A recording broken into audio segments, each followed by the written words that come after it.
Olá, pessoas, vamos para mais uma aula, né? Só lembrando de qualquer coisa, que é importante que vocês já tenham um lugar de estudos adequado, tá bom? Então vocês procuram um lugar mais silencioso da casa de vocês, né? Para vocês conseguirem se concentrar melhor. E além disso, é importante que todo o material que vocês forem usar já estejam perto de vocês, né? Principalmente um caderno para vocês fazerem as anotações, tá bom? Enfim, então vamos iniciar a aula, né? A aula de hoje, português, gente, é sobre a paráfrase, né? E também algumas estruturas linguísticas possíveis para que essa paráfrase aconteça, tá bom? Então, antes de qualquer coisa, vamos entender o que seria essa paráfrase, né? Paráfrase, gente, parafrasear alguma coisa é quando eu vou reproduzir um texto, né, com as palavras de quem está reproduzindo, ou seja, com as minhas próprias palavras. Então, por exemplo, eu vou ler um texto e aí eu achei interessante o conteúdo daquele texto, né? Então, eu vou parafraseá-lo, ou seja, eu vou pegar esse conteúdo e eu vou colocar aqui com as minhas palavras, tá bom? Ou seja, eu vou reproduzir, né, só que com a minha visão sobre aquilo, as minhas palavras sobre aquele conteúdo do texto, ok? E aí, gente, uma coisa importante, né, que a paráfrase ela não deve ser confundida com plágio. Como assim? O que seria plágio? Plágio é quando a gente tem uma cópia, na verdade, né, uma cópia intencional, né, de uma obra de parte dela, né? Então, quando alguém copia alguma coisa de alguma obra com a intenção de pegar, né, a autoria dessa obra, né? Então, por exemplo, a pessoa ela pega uma parte de um livro, por exemplo, de um conto, enfim, uma história, e aí ela se passa pelo autor daquele texto, né? Então isso seria plágio, tá bom? Enfim, mas a paráfrase não, a paráfrase é você pegar esse conteúdo, só que você vai transformar com as suas palavras, né? Ou seja, você achou interessante, por isso você está reproduzindo essa informação. Você não tem a intenção aqui de roubar esse conteúdo, não, você só está querendo difundi-lo, na verdade, né? Está querendo espalhar, né? Enfim, para as pessoas conhecerem, né? E mais interessante ainda é quando você faz isso aliado da referência, né? Quando, além de você fazer isso, essa paráfrase, você cite da obra, né, que você tirou, né? Enfim, o livro, o autor, ou além disso você coloca a referência, né? Também é interessante, tá bom? Para não ser confundida como um plágio. O que acontece? Essa paráfrase, né, como eu disse, consiste em reproduzir, né, um texto ou parte, né, desse texto com outras palavras, tá bom? E aí você tem que fazer isso com cuidado, né? Porque você não pode comprometer o sentido original, porque você tem que continuar mantendo a informação, né? A principal informação naquela mensagem, tá bom? Claro, a gente vai alterar um pouquinho, né? Vamos escolher outras palavras, mas ainda assim, ainda que aconteça essa alteração, você não pode comprometer o sentido original, porque senão não faz sentido, né? Se você está pegando ali porque você achou aquilo interessante, então aquilo tem que continuar ali, né? A essência, vamos botar assim, né? Você vai alterar, mas o sentido tem que continuar ali, tá? O sentido original, tá bom? Enfim, e aí quais são os meios que a gente pode fazer isso, né? Quais são os recursos que nós podemos utilizar para que a gente consiga fazer essa paráfrase? Será que eu só vou substituir cada palavra por outra aleatória? É isso que eu vou fazer? Não, né? Há certas estruturas, né, que a gente tem que conhecer para a gente já ir aplicando, né, no nosso vocabulário, tanto oralmente como escrito, né? E assim a gente vai aprendendo a parafrasear, tá bom? Então, por exemplo, vamos supor que você esteja fazendo uma redação, por exemplo, né? Aí geralmente as redações tem lá alguns textos, né? Para motivar você, né? Os textos motivadores, na verdade, né? Que são textos que estão conversando ali com o tema e você vai ter que ler para você poder se inspirar para você escrever a sua redação, né? Geralmente é assim. E aí o que acontece? É interessante que você aprenda a parafrasear, porque aí numa situação dessa você pode ler esse texto e se você não souber, por exemplo, alguma informação específica que você achou nesse texto, então você pode, ao invés de você só copiar, né, em vez de você copiar e colar do jeito que está aí, que seria errado, você pode tentar parafrasear, né, usando uma dessas estruturas que a gente vai ver agora, tá bom? E aí você consegue fazer a referência, né, a essa informação do texto e consegue enriquecer, né, a redação sem que isso seja uma cópia, né? Então você faz isso da maneira mais adequada, tá bom? Então vamos ver como é que a gente poderia fazer isso, né? A primeira forma é a transposição de termos da frase. Transposição, gente, é você colocar em lugares diferentes, né? Como está falando, posição. Ou seja, você vai deslocar alguns termos dessa frase. Como assim termos? Termos, eu quero falar, Eu quero dizer que são as funções sintáticas, tá bom? Então, por exemplo, um adjunto adverbial, né, que é o que está aqui, que é o que mais dá para fazer, tá bom? É com adjunto adverbial. Então, por exemplo, essa frase, né? Eles tecem nossa miséria na calada da noite.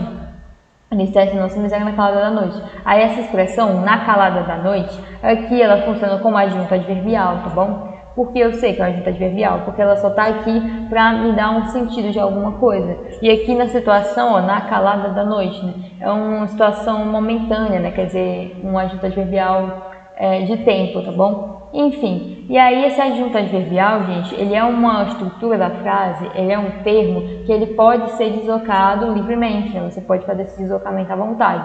Então o que acontece? Você tem que respeitar algumas coisinhas, né? Por exemplo, se ele estiver na ordem direta, né, que é essa situação, ó, tem a frase e o adjunto adverbial está lá atrás, deixa ele como ele está, né? Agora, se você deslocar ele, você tem que lembrar só de colocar a vírgula, tá bom? Então, por exemplo, na ordem inversa, né, que é quando ele está na frente, percebam que tem a vírgulazinha, tá? E aí, ó, é uma das maneiras de vocês fazerem isso, né? Então, vamos supor, a frase está assim: eles tecem nossa miséria na calada da noite. Você pode falar, na calada da noite, eles tecem nossa miséria. Percebam que eu falei a mesma coisa, né? O sentido continua ali. Eu só alterei o termo dessa oração, tá bom? E assim, ó, já mudei a posição delas, né? Então eu mudei a oração, ok? Então seria uma das maneiras, né? Maneira assim mais fácil, eu diria, né? Só você deslocar mesmo, tá? Só que além disso, né, eu também posso utilizar as vozes verbais, tá bom? A mudança dessas vozes verbais, né? Como assim? Eu posso pegar uma frase que está na voz passiva e transformar na voz ativa, ou o oposto, né? Uma frase que está na voz ativa e eu transformo para a voz passiva. Como assim, né? Eu não lembro que é voz passiva e voz ativa. Então vamos lá, vamos olhando aqui, né? Essa primeira frase de cima. Eles tecem nossa miséria na calada da noite, que é a frase que a gente estava trabalhando ali, beleza? Aí o que acontece? Vamos olhar só para essa parte que está destacada, tá bom? Eles tecem nossa miséria. Vamos olhar para o verbo, tecem. Quem tece? Quem é que está fazendo essa ação? O sujeito. Quem é o sujeito? Eles. Eles tecem. Ok, sei quem é o sujeito que está fazendo a ação, né? Que eu vou chamar de sujeito ativo ou sujeito agente, porque ele está fazendo a ação, beleza. Tem o verbo, né? E aí, eles tecem. Tecem o quê, né? É um verbo que ele está pedindo um complemento. Se ele está pedindo um complemento, ele é transitivo. Qual é o complemento dele? Nossa miséria. Então, esse complemento eu vou chamar de objeto.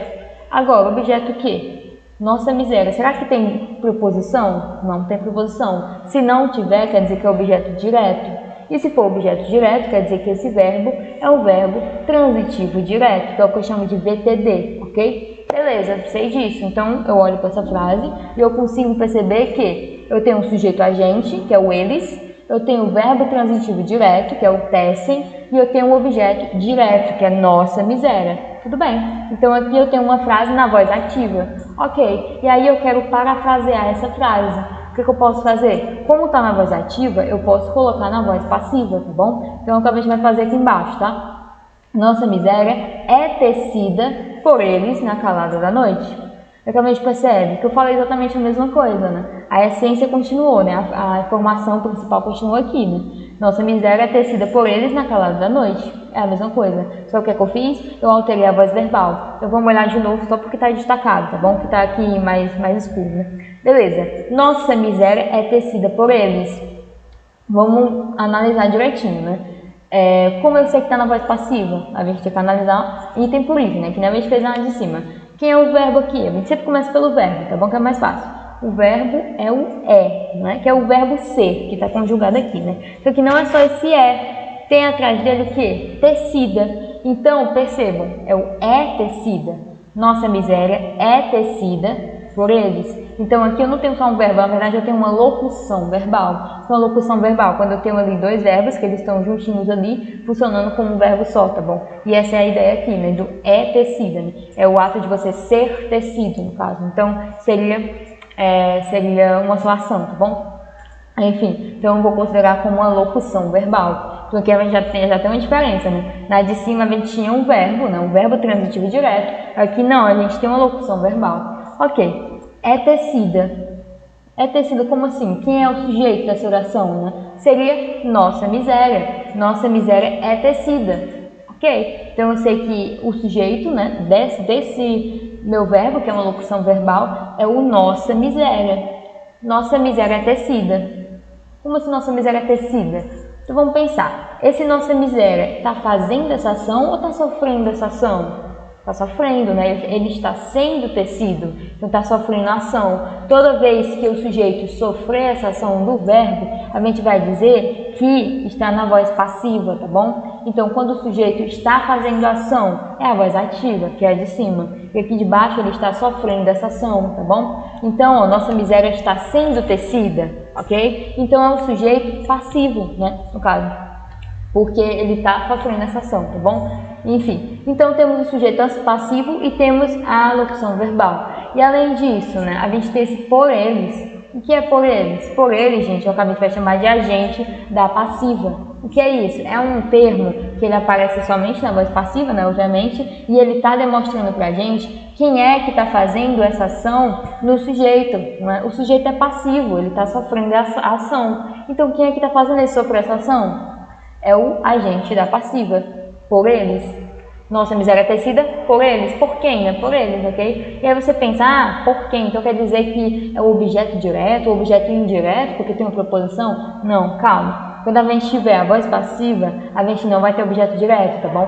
O que a gente tem aqui é o agente da passiva. E se vocês perceberem, esse agente da passiva, na voz ativa, ele era o sujeito, não é? Ó, eles era o sujeito em cima. E aqui embaixo, esse eles, que é quem está praticando a ação, ele continua praticando a ação, só que agora ele não é mais sujeito.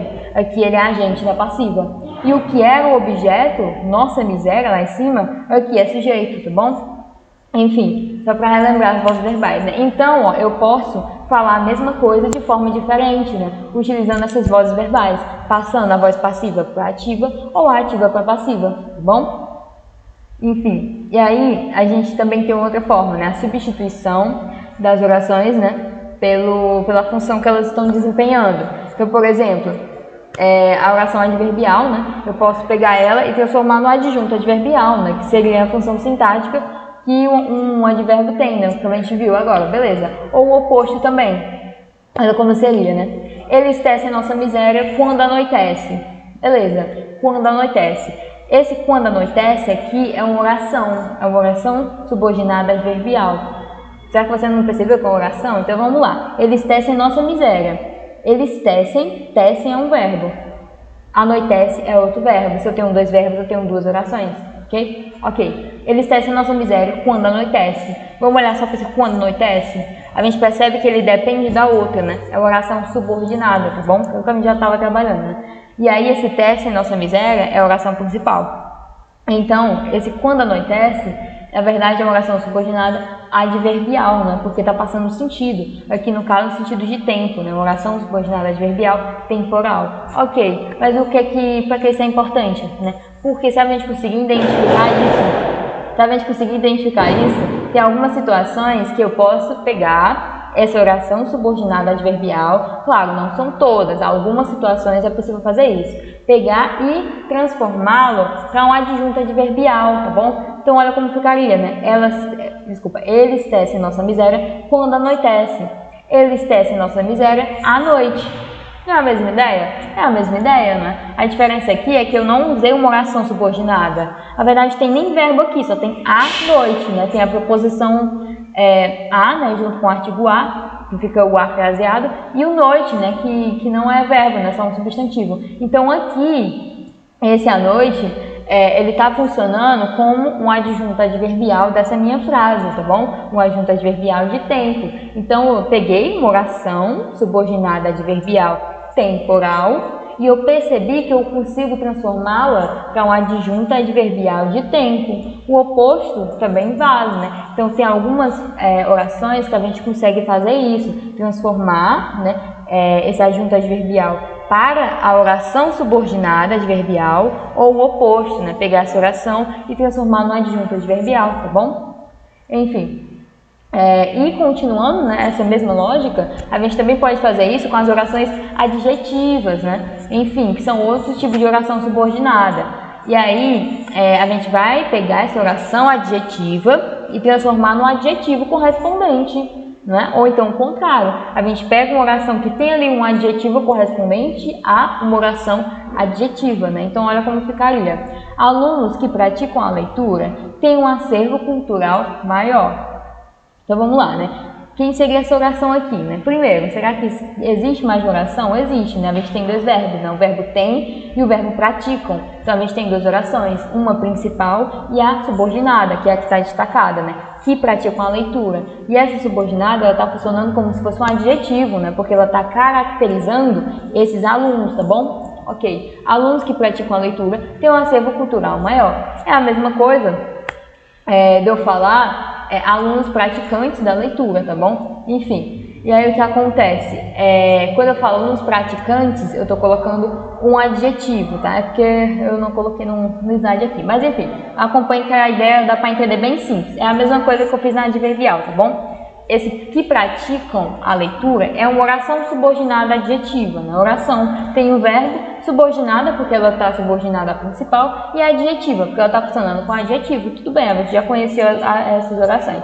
Ok. E aí, quando eu falo isso, alunos que praticam a leitura, não é a mesma coisa de eu falar alunos praticantes da leitura? É a mesma coisa. Se eu falar assim, alunos que jogam futebol, é a mesma coisa de eu falar alunos jogadores de futebol, não é? É a mesma coisa. Que jogam jogadores, né? Se a pessoa joga alguma coisa, a pessoa é jogador, né? Se a pessoa pratica alguma coisa, a pessoa é praticante. E por que isso é importante? Porque eu poderia transformar, né? Eu poderia pegar essa oração e transformá-la só trocando isso, tirando essa oração adjetiva e colocando um adjetivo no lugar. Só isso, né? Então, que praticam a leitura ficaria praticantes da leitura, tá bom? E o oposto também, né?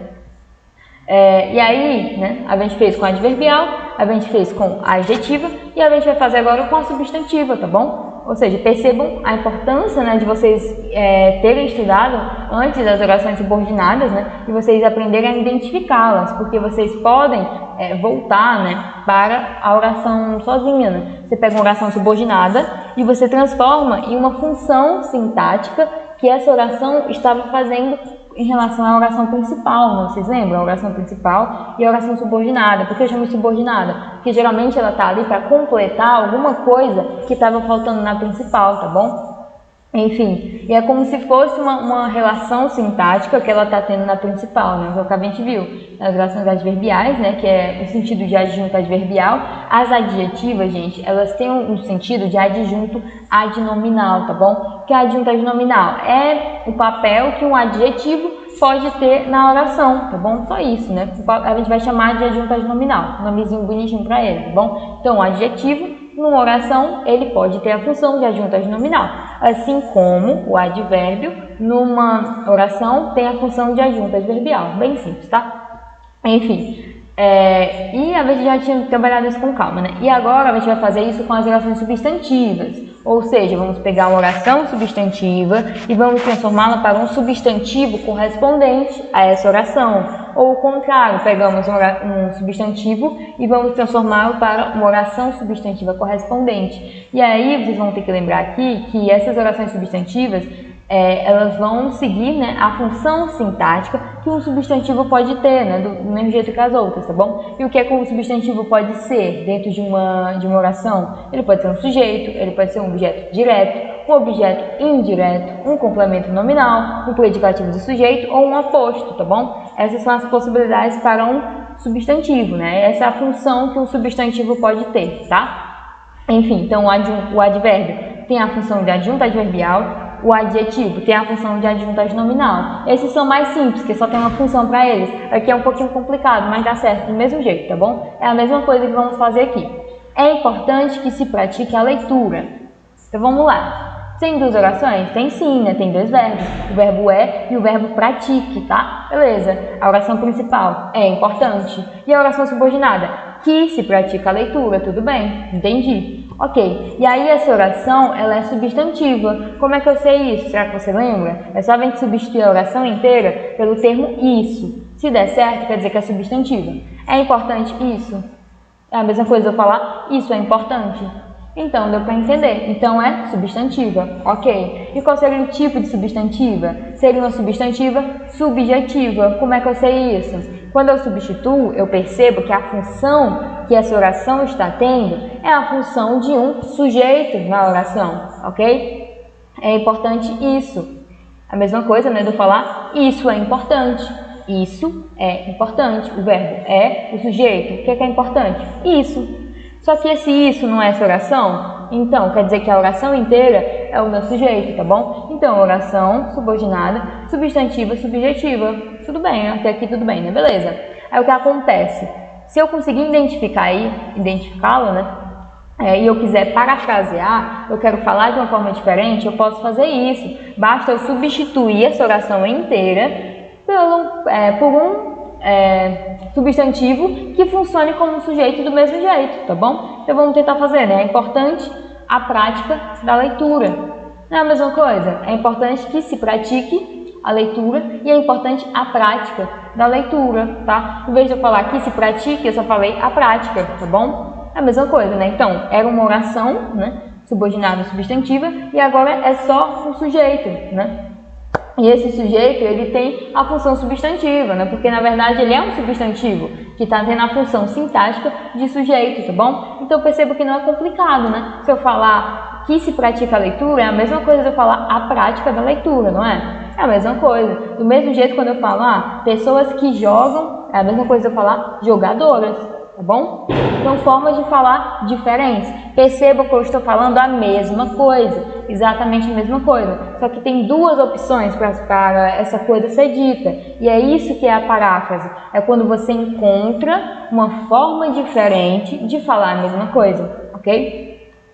E aí, né, para a gente continuar, já que a gente já está indo pelas orações, o que a gente pode fazer? As orações, vocês lembram que a gente estudou que tinha as orações como eu vou dizer, o principal, né, e a oração subordinada, beleza. E além disso, a gente tinha a oração reduzida e a desenvolvida, não é? Beleza, então eu vou precisar que vocês lembrem daqui agora, tá bom?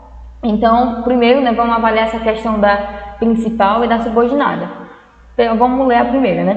A leitura é fundamental para a construção de um conhecimento mais abrangente, embora muitos não pratiquem. Então, aqui eu tenho duas orações também, né? Por quê? Porque eu tenho dois verbos, tá? O verbo é, lá no comecinho, e esse verbo não pratique, né? O verbo pratique. Beleza, duas orações. Uma é principal, que é a que está destacada, e a outra é subordinada a essa principal, né? Uma subordinada adverbial, tá bom? Ok, é o que acontece. Aqui essa oração está na ordem direta, né? Por que eu falo que é ordem direta? Porque, na verdade, eu tenho primeiro a principal e depois é que eu tenho a oração subordinada, né? Que é a maneira mais comum da gente encontrar o período composto. Tudo bem. E aqui a gente percebe, como a oração principal está no começo, como eu estou começando a ler ela, né? Começando a lê-la, o que acontece? Ela está em destaque, tá bom? Porque ela que está na frente, então ela está em destaque. E aí a situação de baixo. Embora muitos não pratiquem, a leitura é fundamental para a construção de um conhecimento mais abrangente. Vocês perceberam? É exatamente a mesma frase. É a mesma frase. A única diferença é que eu alterei, não é? Ó, aqui eu tinha a oração principal no começo e depois a oração subordinada, e aqui embaixo não, eu peguei a subordinada, joguei lá para frente e coloquei a principal lá atrás. Então, quando eu coloco a subordinada na frente, ela que está ganhando destaque, ó, embora muitos não pratiquem, aí eu termino. Então, ela está dando destaque, porque ela tá vindo primeiro, ok? Então, ó, é a mesma coisa, e aqui eu vou falar de forma diferente. Claro, aqui ainda é mais interessante porque eu vou escolher o que é que eu quero destacar, ok? Qual é a informação que eu quero dar mais destaque, né? A que eu quiser eu vou colocar mais na frente, tá bom? E aí, só continuando, né? Como eu tinha falado, das orações reduzidas e desenvolvidas, que a gente também já estudou, tá bom? Então, vocês podem fazer isso à vontade, né? É mais uma forma de vocês parafrasearem. Por exemplo, é importante praticar a leitura. É importante que se pratique a leitura. Percebam que essas frases são exatamente a mesma coisa, né? Inclusive, uma é desenvolvida, a outra é reduzida. Essa desenvolvida, porque eu chamo assim, porque ela está um pouquinho maior, né? Porque ela tem a presença ali de um conectivo, né? Que é o que. É importante que se pratique a leitura. E essa aqui, né, de cima, ela está reduzida. Por quê? Porque eu tirei esse conectivo, eu peguei e joguei fora, não quero mais. Só que aí, quando eu faço isso, obrigatoriamente, eu tenho que pegar o verbo e transformar em uma das 3 formas nominais. Não sei se vocês lembram, o gerúndio participa o infinitivo. Aqui no caso eu transformei para o infinitivo, eu peguei o verbo pratique e coloquei no infinitivo. Por quê? Porque eu queria dar um fim não conectivo, não queria mais. Então, como ficou? É importante praticar, tá bom? Então, a oração subordinada reduzida de infinitivo, ok? Enfim, percebam que é a mesma coisa, né? Vocês podem também utilizar esse recurso para falar de forma diferente, tá?